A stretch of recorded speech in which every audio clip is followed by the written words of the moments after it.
Hello dear student, this is your Anil sir and you are on the platform of Anil Physics Guru. So today's topic is derivation of equation of motion by the graphical method. So let's start our video. है ये derivation of equation of motion कैसे हम solve करते हैं। तो देखिए कोई object है जो कि पोजीशन ए से पोजीशन बी तक जाता है। जब वो पोजीशन ए पर था तब इनिशियल वेलोसिटी जो थी वो u थी, यानी कि यहाँ से यहाँ तक की जो इनिशियल वेलोसिटी वो u है। हम यहाँ पे ड्रॉ भी कर सकते हैं, यहाँ से यहाँ तक की इनिशियल वेलोसिटी u है। देन आफ्टर सम टाइम वो अपनी फाइनल वेलोसिटी जब वो b पे जाता है तो फाइनल वेलोसिटी उसकी b हो जाती है।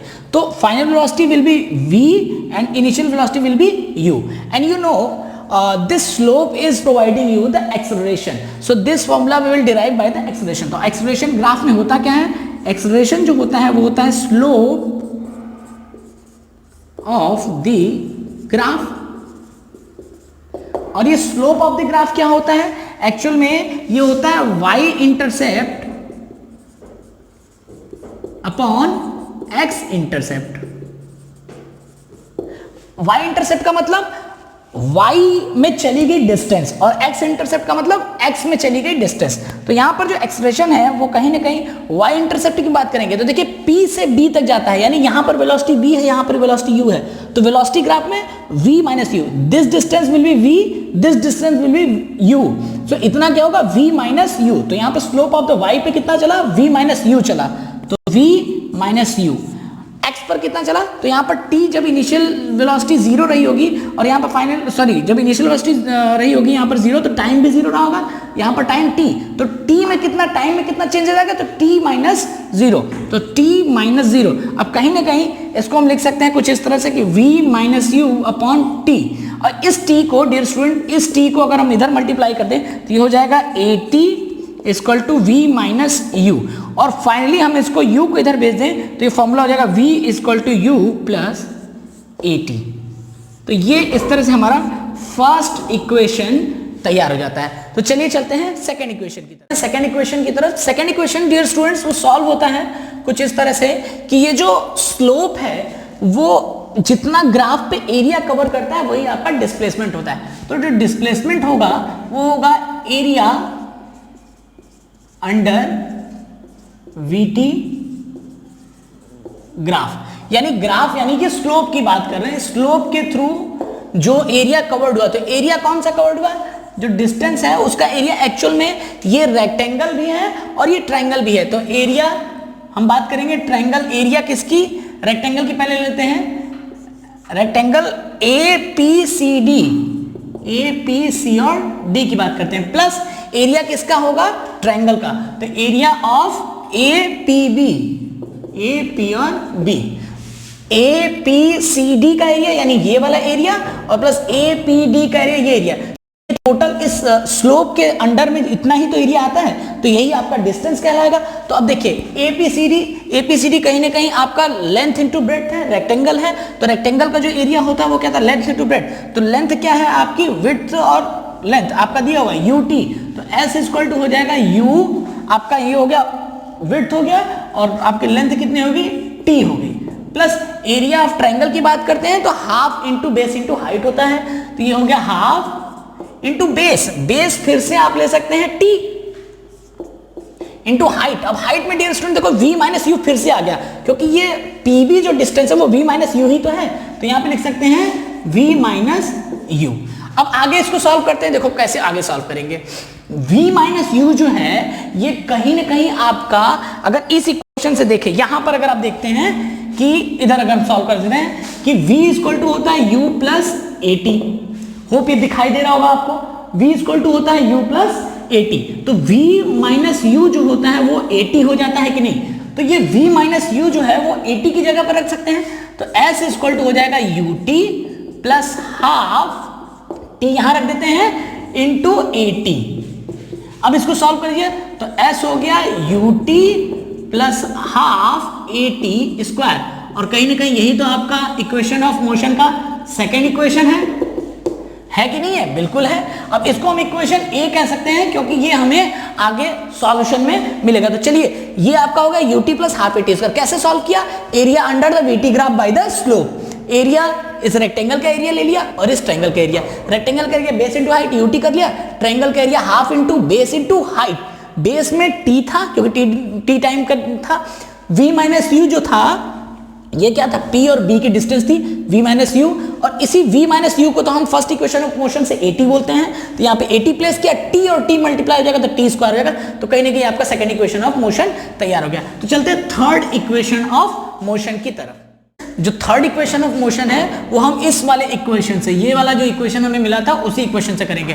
तो लिखेंगे बाई ए, और इस ए का ही यूज करते हुए हम क्या लिख सकते हैं, s equal to u t plus half t into v minus you.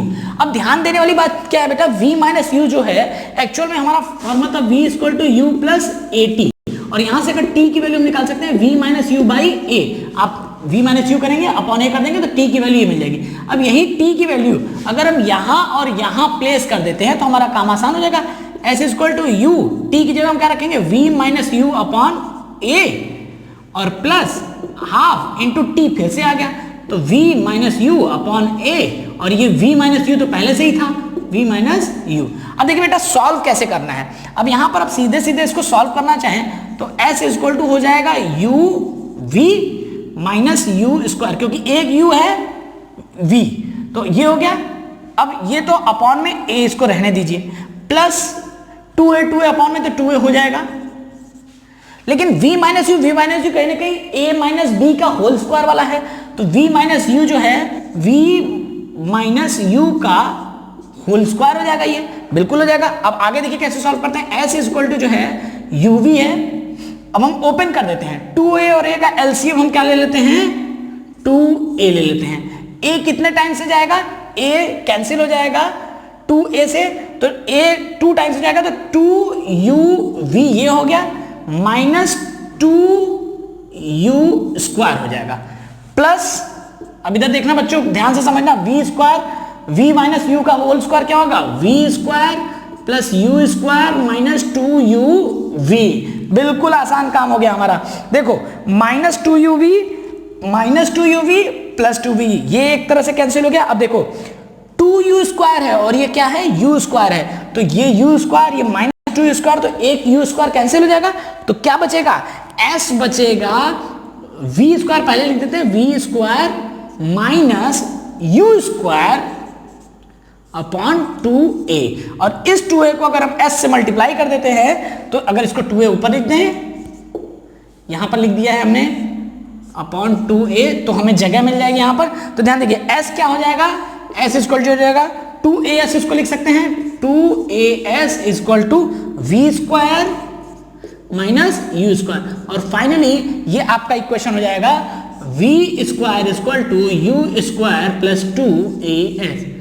थोड़ा सा कैलकुलेशन है डियर स्टूडेंट्स, यहाँ पे थोड़ा सा तो कैलकुलेशन है, बिल्कुल हम मानते हैं कि थोड़ा सा कैलकुलेशन है, लेकिन कैलकुलेशन बहुत आसान है, ज्यादा टफ कैलकुलेशन नहीं है। बस आपको ध्यान क्या देना है कि ये जो t है, t की वैल्यू v माइनस यू यहाँ पर और यहाँ पर प्लेस कर देनी इन दोनों जगहों पर। जैसे ही आप इन दोनों जगहों पर t की वैल्यू यहाँ पर प्लेस कर देंगे, अब आपको फिर मैथमेटिकल इक्वेशन को सॉल्व करने आना चाहिए। देखिए v और v का मल्टीप्लाई uv हो गया, u और u का मल्टीप्लाई u स्क्वायर हो गया, अपॉन a तो है ही।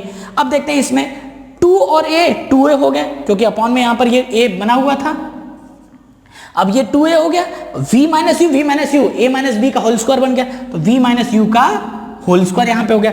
अब सीधे इसको सिंप्लीफाई हमने ओपन कर दिया, a और 2a का एलसीएम 2a होता है, a 2 टाइम्स में 2a से कटेगा तो 2 का मल्टीप्लाई 2uv हो गया माइनस 2u स्क्वायर हो गया। अब इधर क्या था, 2a से कैंसिल हो जाएगा, तो v square plus u square, यानी इसको एक्सपेंड कर दिया, v माइनस यू को एक्सपेंड कर दिया, v square plus u square minus 2uv, 2uv से 2uv कैंसिल हो गया, माइनस 2u स्क्वायर और u स्क्वायर, भाई 2 माइनस 1 प्लस, यानी कि एक ही माइनस बचेगा, तो ये बचा v स्क्वायर, तो पहले लिख दिया, देखो ये वाला v स्क्वायर हमने यहाँ लिख दिया, और 2u स्क्वायर और u स्क्वायर में से जो एक u स्क्वायर माइनस बचा उसको यहाँ लिख दिया। अब 2a को हम मल्टीप्लाई कर सकते हैं कि नहीं कर सकते हैं, बताओ भाई, बिल्कुल कर सकते हैं। तो 2as जो है वो v square minus u square के बराबर हो जाएगा, और फिर हम उसको अरेंज कर देंगे जैसा हमारा थर्ड इक्वेशन दिखता है, v square equal to u square plus 2as। अब देखो डियर स्टूडेंट्स, ये पूरा का पूरा जो डेरिवेशन है वो आपको आना चाहिए। स्टेप बाय स्टेप में आप इस डेरिवेशन को 3 पार्ट में क्लियर कर लीजिएगा और ध्यान दीजिएगा कि कहाँ कैसे कैलकुलेशन की गई है। तो आज के लिए आज की वीडियो में हम इतना ही रखते हैं, आगे और अच्छे अच्छे वीडियोस के साथ मिलेंगे। सो लास्ट में यही रिक्वेस्ट है कि अभी हमारा चैनल ग्रो कर रहा है, बहुत छोटे लेवल पर है, आप लोगों का सपोर्ट बहुत अच्छे से मिल रहा है, तो चैनल को सब्सक्राइब करिएगा, अपने फ्रेंड्स तक शेयर भी कीजिएगा। आगे अभी हमें बहुत लंबी लड़ाई लड़नी है इस लॉकडाउन में, घर बैठे बैठे अगर पढ़ना है तो आपको एक दूसरे का साथ देना पड़ेगा, डट के रहना पड़ेगा, घर पर बने रहिए, अच्छा खाइए, हेल्दी खाइए, इम्यूनिटी को स्ट्रॉन्ग कीजिए और हमारे चैनल के साथ बने रहिए। So good by two all.